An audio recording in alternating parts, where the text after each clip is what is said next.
waiting in silence through the years.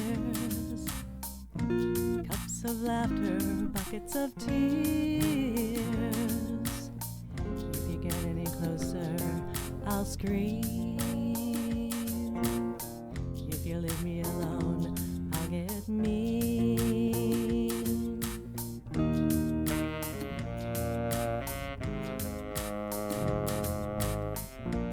Over and over again we go, I just don't know. Over and over again we go, I just don't know.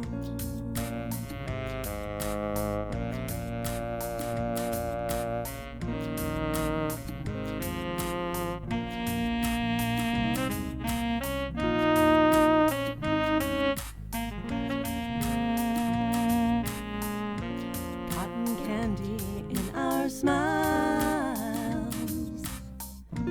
forward inches, backward miles. If you get any closer, I'll dream. If you leave me alone, I'll be clean.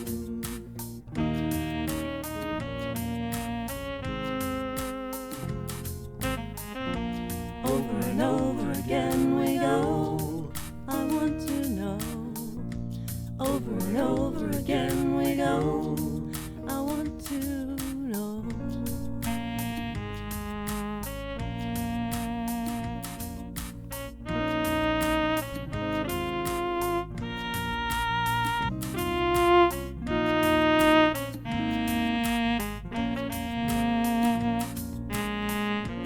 Naked words on open fire, naked bodies undesired.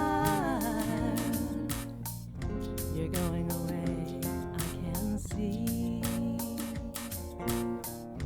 Maybe now I can breathe.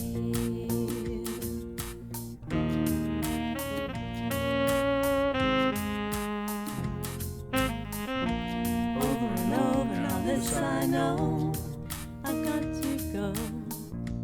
Over and over, now this I know, I've got to go.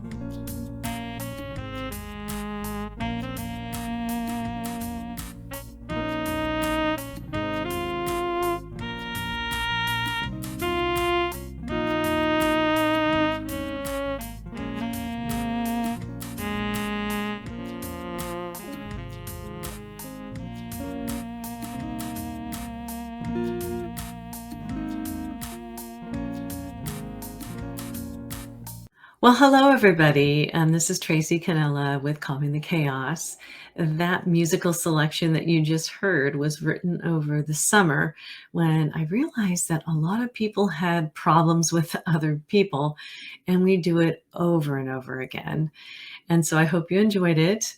Today, I'm going to be talking about something that's near and dear to my heart. I've actually been wanting to do a stream or some sort of a video about this for so long. So now it's April of 2023. I've got my taxes done. Everything is going great. And I'm free to create. And that rhymes. So I want to talk about the mental health crisis in America because it comes up for me every day in my work as a counselor. You know, I get 5 to 6 requests every day for being able to do work as a mental health counselor. I work as a supervisor. I have a private practice. I work for L&I, and I just can't handle the demand. And I imagine other people and providers are feeling the same way. So there are some clips of videos that I want to share with you today about the mental health crisis in America and offer some of my opinions and viewpoints to you. So hopefully you'll be interested. And if you don't know me, my name is Tracy Canella. I'm a licensed mental health counselor with a private practice in Olympia, Washington called Lokahi Counseling. And I'm also a supervisor for those who want to get their licenses as a mental health counselor. And also I am a certified eating disorder specialist and a supervisor for those who want to obtain certification as an eating disorders specialist. And so, with that introduction, for those of you who don't know me, welcome to Calming the Chaos. And for those who have followed me throughout the years, thank you as usual for being faithful and lovely subscribers. Okay, so people are talking about a mental health crisis. What is that actually? Well, what I've seen is since the pandemic happened, there's a lot of fear about the world, a lot of fear about themselves, a lot of fear about people around them. And it's just gotten worse. In fact, most of the people who come into my office say they have a problem with other people, other systems. And so I'd like to be able to show you a bit about what other people are saying about the mental health crisis and enter my comments in. So here are some of the things that people are saying about the mental health crisis in America. I especially like this because it is a video clip of kids in crisis, and it's a video from WCCO CBS in Minnesota. And I'll give you some of my reactions as I go along. The most recent Minnesota student survey, 29% of school-age kids reported struggles with mental health, greater than at any other time since that survey started in 1989. One of the toughest parts of this challenge is the lack of mental health care providers. The shortage is severe in most of the country, including all across Minnesota. Experts say that Hennepin County needs 40 more therapists to meet the mental health need here. Most areas are worse off. 76% of Minnesota's counties have no child and adolescent psychiatrists, and the problem is the worst in rural areas. More than 86% of mental health clinicians are in urban areas, but only 1.5% of clinicians are in isolated rural areas. There is also a severe shortage for patients seeking culturally sensitive care. 88% of Minnesota's clinicians are white. Fewer than 3% of clinicians are black, and 1.4% are Hispanic. 0.3% are Native. These shortages sometimes mean kids and teens end up in hospital emergency rooms. CBS investigative correspondent Stephen Stock and his team visited the front lines. You should know this story includes frank conversations about the mental health crisis that for some might be difficult to hear. So one of the things they bring up in this video is that there are very few accesses to care, especially in rural areas, for people who are suicidal or are just experiencing mental meltdowns or just breakdowns, anxiety, depression, even outpatient. Like I'm an outpatient mental health counselor, right? And I get these requests for people who want to have services and not being able to get services. Michaela shares her story. You're just kind of left alone. Not because of where she is at age 20. It kind of feels hopeless. But because of where she was just a couple of years ago. For me, I would be crying out for help. Inside a hospital emergency room in Colorado for the 8th time, suffering a mental health crisis. It wouldn't happen until I came to a point where it was too late. Michaela ended up in the ERs because she was suicidal or in acute crisis. The first time when she was 12. I was in the ER for 19 days. Daniel considers himself a survivor too. The ER is inhumane and not the right place to go for mental health. All right, let me show you the oldest one. Daniel shared his story after a mental health crisis landed him in a Boston ER when he was 17. He's been in the ER 3 different times in the last year alone. They don't get what they need. They are still trying to find the help they need, and it's so damn difficult. So many stories we heard, different journeys, one problem. Young people suffering a mental health crisis ending up in the last place doctors think they should. This is such a big problem around the country. This is the front lines now on treating mental health among juveniles, is the emergency department. It is not an ideal place to be. Okay, So here is something that really gets stuck in my craw, if that's a craw right there, is that there are some deplorable situations in our treatment facilities today. For example, if there's somebody who I am treating and they have to go to the hospital, sometimes the hospitals really do not treat them well. And so I think that part of calming the chaos of a mental health crisis that we're in America is improving the conditions of these facilities. And with that comes improving the people who are actually providing the care.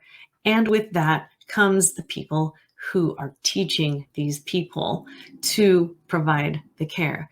So if a person, just innocently wants to come and help the mental health field, if they don't get the proper training or supervision, or they're under this sort of, I don't know, HMO or a place, an organization that doesn't support them and just overworks them and doesn't understand them, then of course deplorable conditions will result. And I truly believe that that's what's happening, is that we are so taxed that we're not able to provide our young people who are coming into the field with appropriate training and supervision that they need to be able to provide really good healthcare to people who come into the facilities.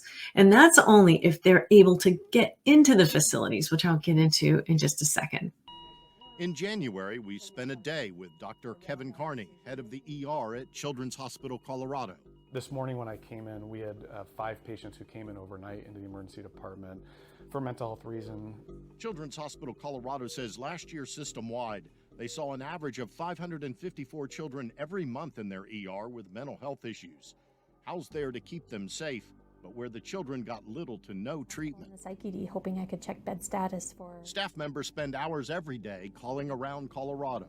No beds today. Thank you. Looking for places where kids can get treatment. Maybe across the whole system 4 or 5 beds in the whole state today. Okay, thank you. And I have 8 waiting for beds already. Okay, no beds today. And I have 4 more to be seen today. And it's only noon. Which is why so many children wait hours, days, even weeks inside the ER. We've seen a significant rise. We found a similar crisis at Cook Children's Hospital in Fort Worth, Texas. But we're seeing even younger and younger kids, 8 and 9-year-olds, that are expressing that they want to hurt themselves, that they want to die. Over the last 2 years, they've seen an average of 330 kids a month with mental health issues in their ER. So we're in one of our psych safe rooms. Kids in Fort Worth and across the country wait in ER rooms like this one, stripped down for their protection. They prevent you from being able to harm yourself. We've had length of stays over 36 hours in this room. You feel terrible for the families when they're trapped here for hours, days on end trying to find placement. More than 60% of youth with major depression don't receive any mental health treatment. Our investigation found 41 states with a severe shortage of child psychiatrists. We got to go to where folks are. The person in charge of this, Health and Human Services Secretary Javier Becerra. We met with him in Dallas during a panel with young black men. I was actually suicidal my senior year of high school because when people don't feel safe, people don't talk, people don't speak, people don't say anything, and they just deal with it. That's why you have people committing suicide. That's why you have people turning to drugs and alcohol, because they don't know where else to go. Oh my gosh. So getting into a facility, if you need to be into a facility that provides you with a contained environment to keep you safe because you're not going to try and kill yourself, then it is a wait. And if you're in Washington state, this is what I know, is that you can go anywhere in the state. They are looking for beds. If a bed is available, and you are in Olympia and there's a bed available in Yakima, they'll send you to Yakima. So way far away from your home. There's not a whole lot of beds available anyway. So you might have to wait for up to 30 days. Yes, 30 days you would have to stay in an emergency room situation, which is just crazy. You would just have to stay there, not getting any help at all, but just basically being contained so that you won't kill yourself. And I mean, that just makes my heart really sad. A lot of my clients were very lucky to be able to get beds in Washington State, but I don't know what it's like in rural areas, especially.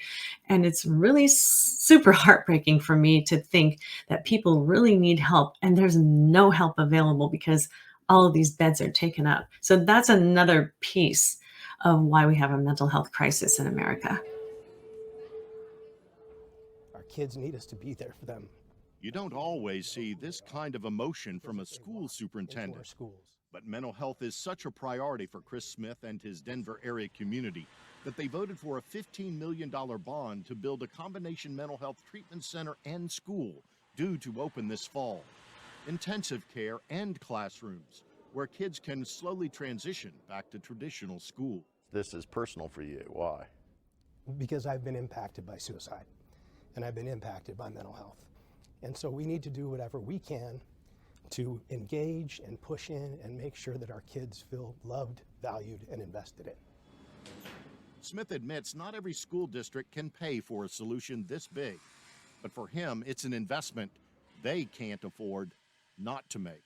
Our kids need to know who they are, because if they walk into our schools and they feel loved, they feel invested in, and they feel valued, they won't hurt themselves and they won't hurt others. The idea of a child or teen hurting themselves or others can be scary. One question we are asking as we explore mental health: how do you know if you're okay? I talked with a local clinical social worker to learn the signs. This sounds like a simple question. How are you? I'm doing all right. I'm good. How are you doing? I'm good, thank you. And I know I'm a stranger in a way, but are you doing okay? I am. Yeah, today I am. Looking inward might seem easy. Have you ever just asked yourself, am I doing okay, or thought about it that way? Yeah, a lot. But what you find might not be. To really state that we're not okay, for some people it's a form of losing control. Sienna Isaacs is a licensed independent clinical social worker. What are some of the warning signs that would give that indication I'm not okay? You have a baseline at which you would operate daily and you go about your everyday activities and you're leading a healthy lifestyle. But when things start to change, that's when we question ourselves, are we okay? If you start losing interest in some of your hobbies and activities. Your sleep pattern changes by either getting too much or not enough. You take more risks, like an increase in substance abuse. You don't go out like you used to. You don't have the energy for work. You're isolating, you're not attending social functioning. You know, when you feel like you've had enough stress and you can't quite take one more thing. Mm-hmm. I've had some days like that recently. How do you know if it transitions from just a tough patch to you're not actually okay? It's over a period of time. It's not a 1 day or a 2 day thing. How do you snap out of those times? So actually I do yoga.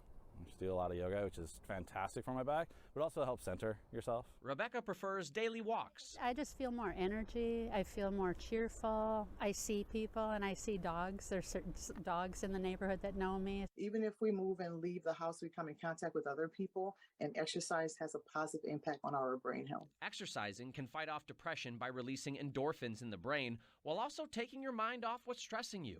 Other tips for feeling better include eating a healthy diet, relaxation techniques like a bath, exposure to sunlight, and socializing. However, if nothing seems to be working, then it's time to contact a professional. Ideally, children can talk to a therapist before they are in an emergency situation. Mental health therapist Ryan Mellick spoke to WCCO about how to know when to get help and shared some helpful tools to get through tricky conversations. Okay, so look, let's jump right into it. A question that we've been hearing a lot. What are some of the signs you would say that your child could actually benefit from therapy? I think right off the bat, the biggest sign is that they're asking to talk to someone else. They might be isolating from friends or family, starting to struggle in school, either socially or academically.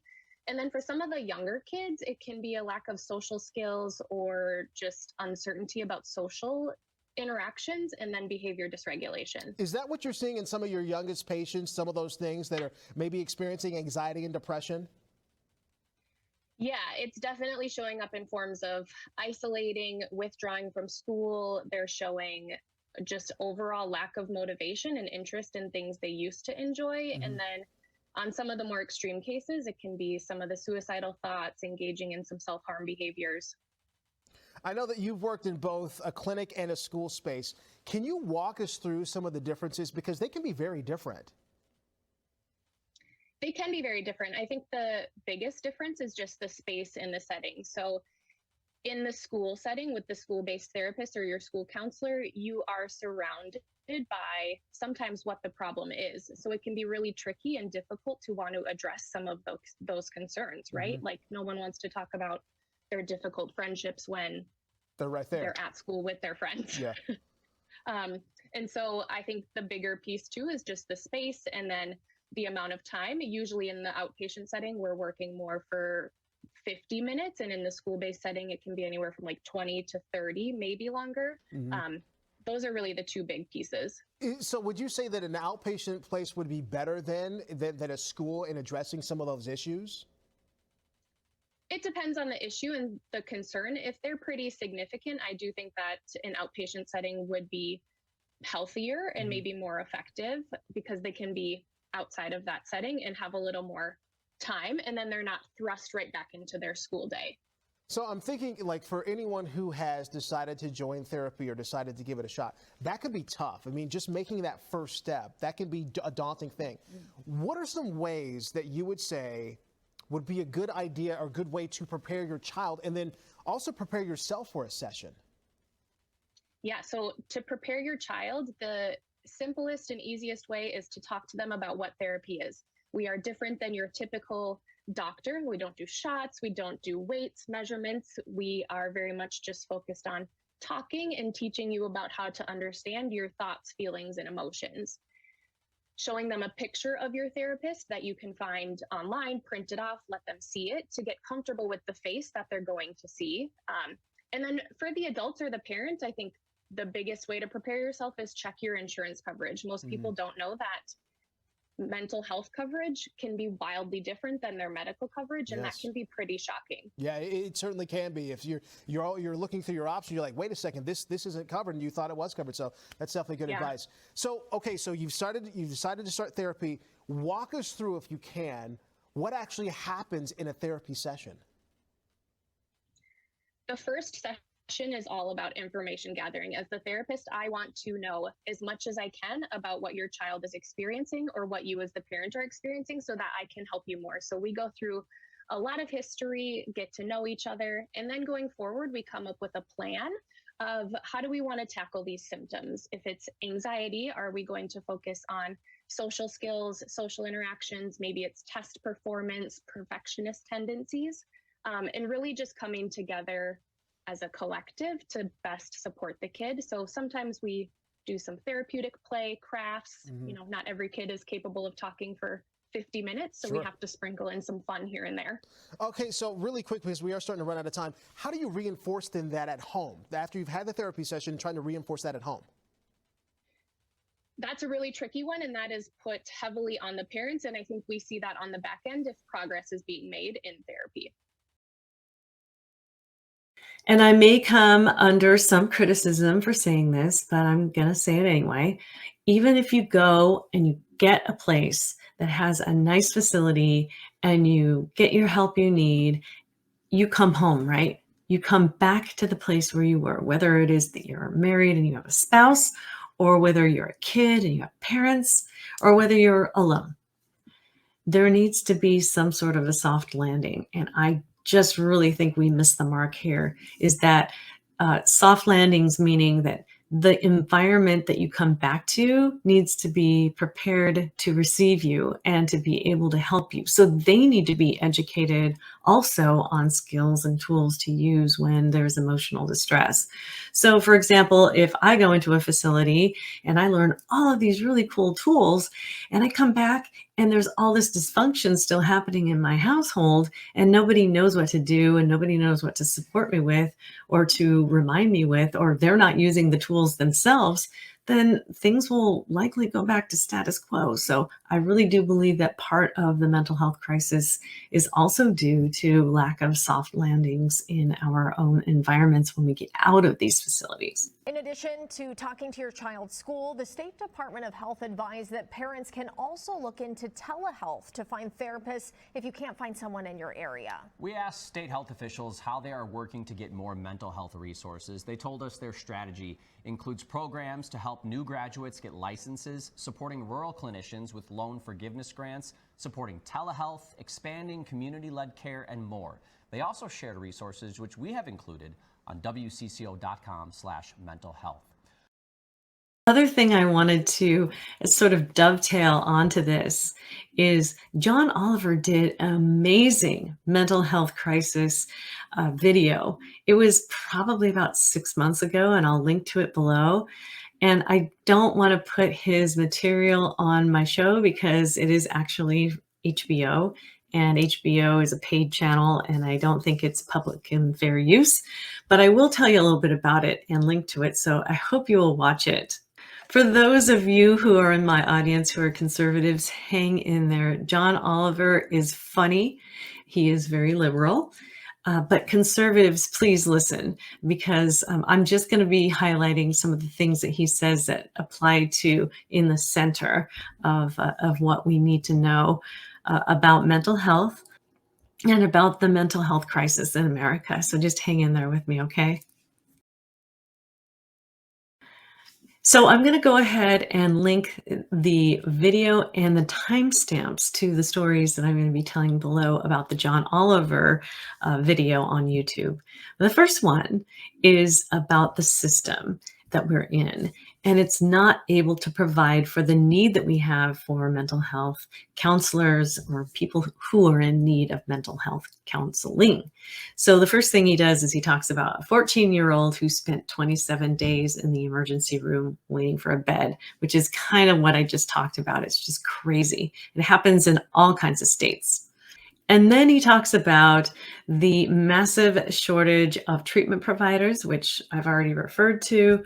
But in the meantime, people are trying to do self-help through TikTok, YouTube, other means, and they're also self-medicating, which could be a problem and could create other problems as well. So John Oliver also refers to 80% of treatment providers for mental health are white. And so those people who are in marginal populations or people of color sometimes don't feel comfortable working with people who are not the same cultural or racial background as they are. And so they are very underrepresented at being 20% of those people of color who are actually in the field helping people. So if you're a person of color and or a person who is in a background who is one of the marginalized populations, I would encourage you especially to, I guess, if you can't be a counselor, just be a decent individual or volunteer or be kind to your fellow person. That is one of the things that I would really like to see happen to help America resolve their mental health crisis. You know, I've been able to do amazing things on telehealth. I personally prefer in person, but telehealth, I've been able to hypnotize people. I've been able to do emotional freedom technique. I've been able to do talk therapy. I think the worst thing about telehealth is the lack of technology on the other person's end. I have a locked in cable box, both at my home office and my work office, so that I will be able to hear every word that my client says, important words, because that's what I am, a professional listener. And unfortunately, people can't afford good internet. Many people have wireless systems or they're on the road and they don't have access to really good internet. It'd be great if everybody could have really great internet, and I think telehealth would be a much better thing. But in the meantime, it's better than nothing, right? Better than TikTok or YouTube or a book. At least you're connecting with somebody, right? And so I told you that I contracted with a lot of insurance companies. Yeah, they don't pay us much, but they pay us consistently. If I were to charge cash, I would probably have fewer clients, but they'd pay me more. I don't know. I mean, I guess the point is that, pay is one thing, but how you use your money and how you use your practice and how you actually help people, you're going to have to figure out yourself. So if you are a clinician or somebody who is wanting to be a counselor and come into the field of counseling, then you're going to have to figure that part out. And I would suggest using your own intuition. For me, I like being contracted with insurance companies, not because of the paperwork, but because it provides appropriate access to more people. People can actually access me with insurance plans and not have to pay these exorbitant cash rates that counselors charge their clients. Like, I heard about like $380 an hour. It's just insane. My cash rate is so much lower than that. Like, if somebody just doesn't have insurance and they want to pay cash, so they pay $150 for the first session and $120 for every other session if they want to pay cash, right? I just cannot see charging people $380 a session. Give me a fucking break. So now that we got that out of the way, I'd like to talk about the shortage of treatment providers, because there's these parity laws that they are designed to provide people with affordable mental health care. So that's all I'm going to say about that. Parity laws, especially in California, where they have really strong parity laws, and they're not really greatly enforced, I have to say. So that's why I go the insurance route. You guys can decide for yourself. And if you don't even want to be a counselor, just be a decent human being. You don't even have to go to school to be a decent human being. All right, so then there's this story that John Oliver tells about this family who really wanted to do right by their son who was suicidal.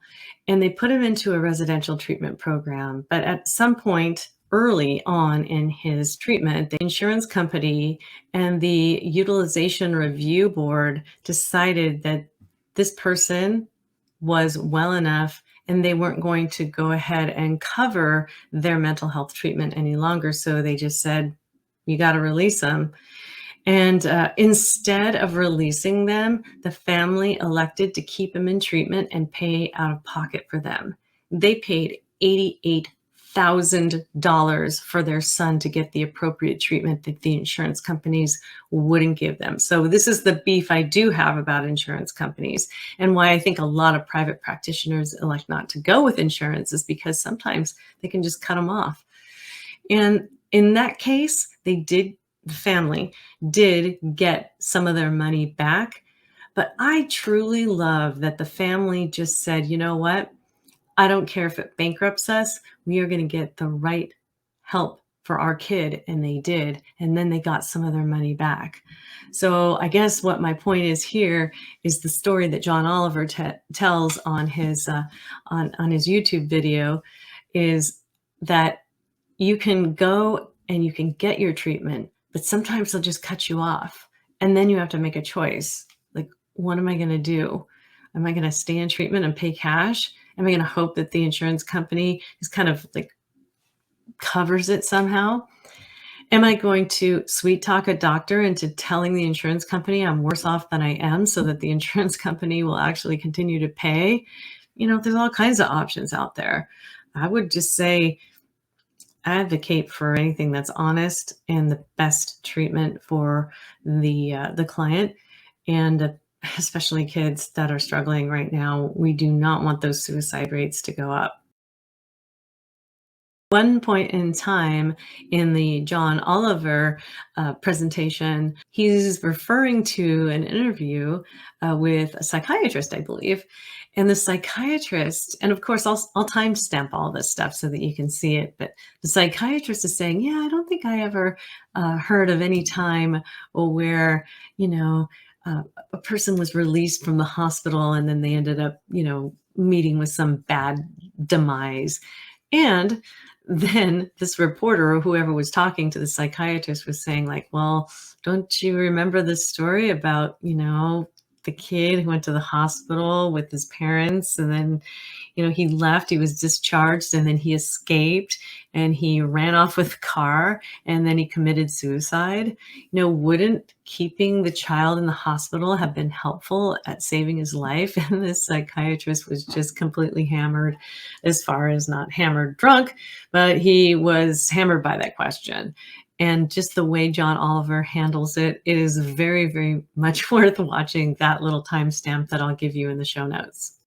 And I think that the timestamp 24 to 26 on the John Oliver clip is freaking hilarious. I just love John Oliver. And, I don't agree with everything that he has to say, but he makes it humorous. And he also puts facts in there. He puts fun in there.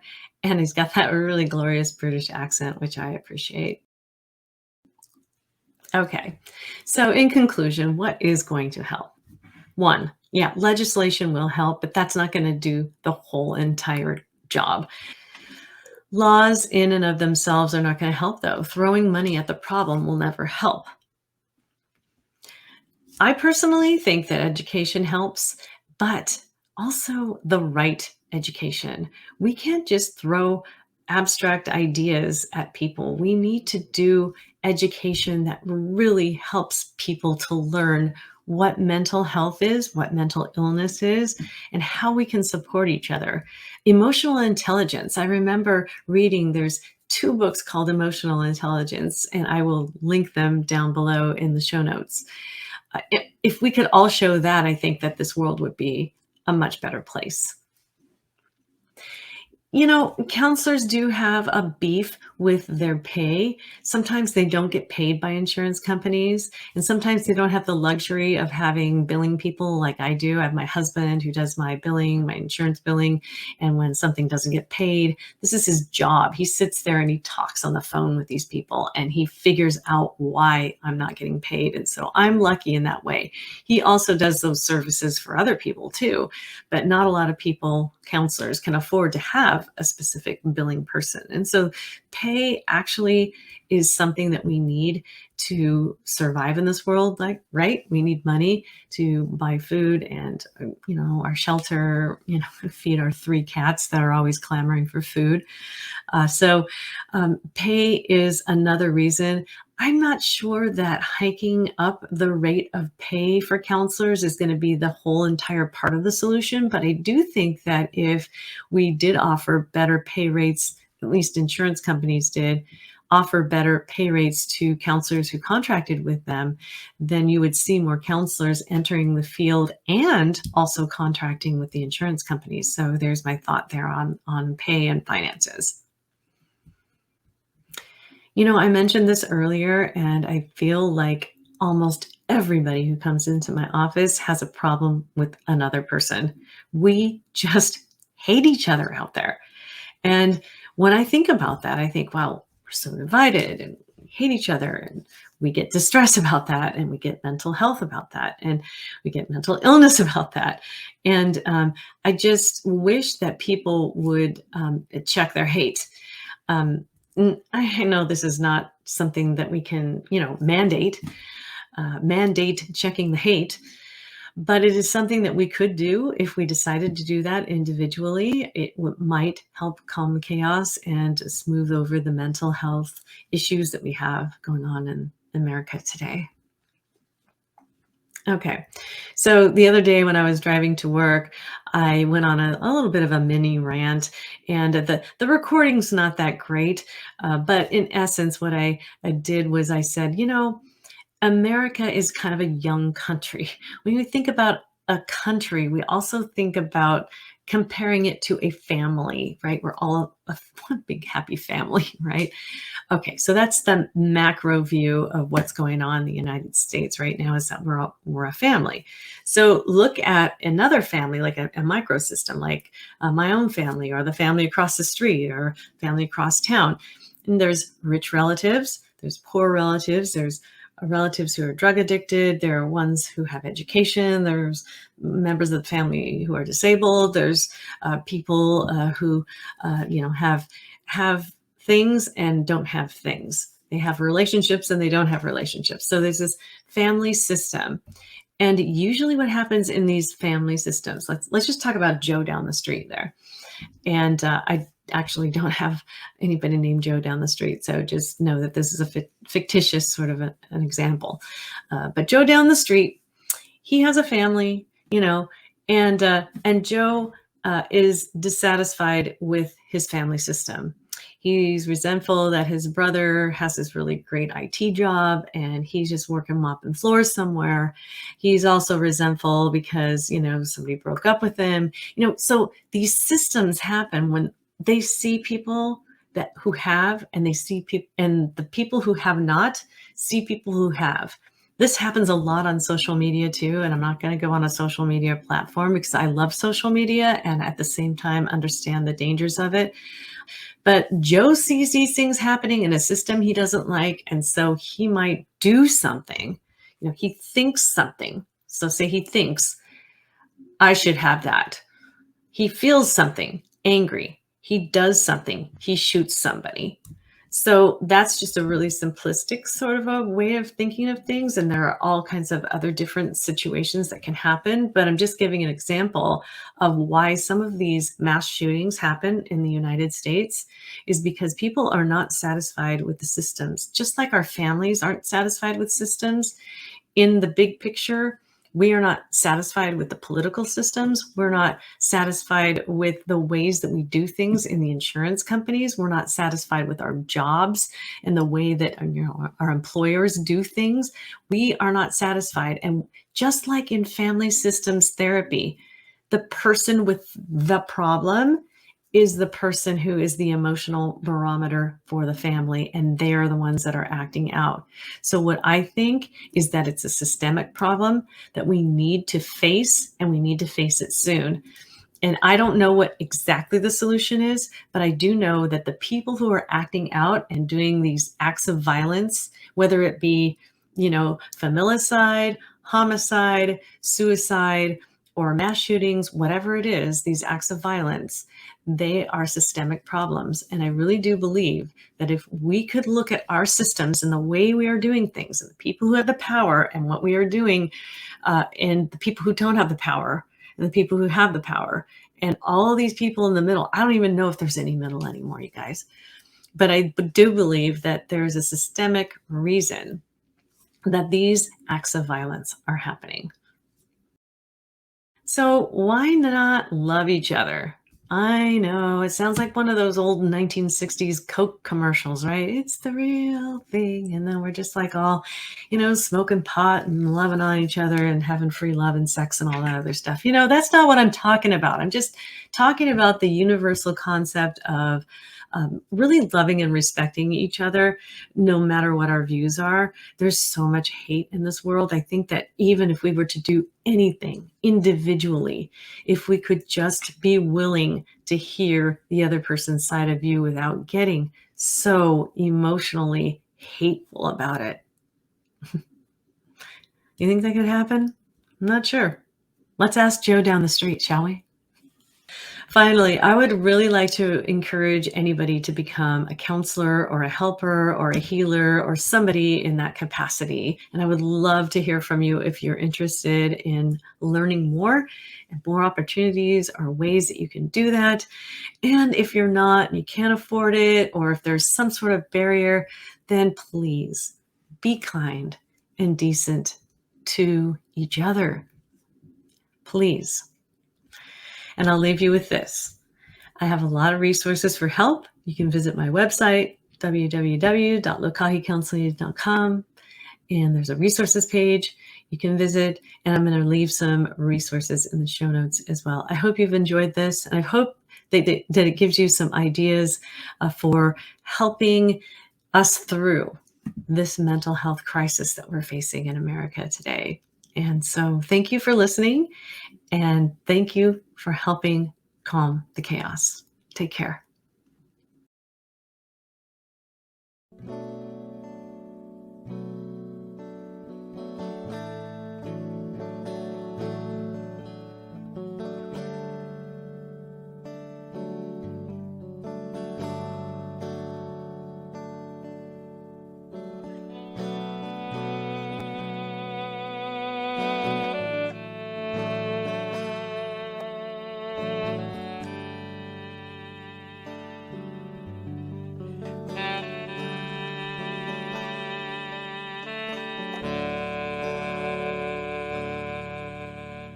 Children cry, parents sigh, and we lose a life. We live and we die without enough time to let the tears dry. Still the rivers flow, rain turns to snow, and there's a rainbow. So much is gone,